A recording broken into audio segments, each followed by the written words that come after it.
आता क्रिसमस येत आहे, त्याच्यासाठी आपण मस्तपैकी केक बनवायचा आहे.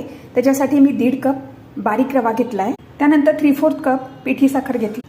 आपण पॅनमध्ये केक बनवणार आहोत, त्याच्यासाठी मी पॅनमध्ये मीठ घालून ठेवलेलं आहे आणि एक वरती चाकी ठेवलेली आहे. आता हे गरम होऊ दे. केकच्या भांड्याला तेल लावून ठेवले आणि बटर पेपर ठेवले. आपण अर्धा कप मलाई घेतलेली आहे, जी आपली दुधावरची साय असते ती घेतलेली आहे. आता ही आपण चांगली फेटून घेऊया. आपण बिटरनी किंवा काटे चमच्यानी फेटायचं आहे. साय चांगली फेटलेली आहे. अर्धा कप दही घालूया. दही घातलंय, फेटून घेऊया. आता ह्याच्यामध्ये आपण पिठी साखर घालायची आहे. चांगलं मिक्स करून घ्यायचंय. रवा घातलाय, मिक्स करूया. दूध आपण अर्धा कप घातला आहे, मिक्स केलंय. 15 मिनिटं झाकण ठेवलंय. 1 टीस्पून बेकिंग पावडर, अर्धा टीस्पून बेकिंग सोडा, पाव कप दूध घालणार आहोत. मिक्स करून घेऊया. व्हॅनिला एसेन्स आणि टुटी फ्रुटी घातली आहे, मिक्स करूया.